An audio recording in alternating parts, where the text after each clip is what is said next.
everyone? I've got one more buff left on these fenders and the bed as well. I am going to do a bed liner here. I had a question on the last video. We were conserving paint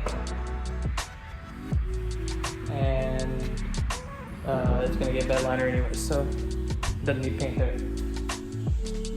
Bed liner as well on the inside of the bed, and this puppy will go together. I'm excited. See y'all next time.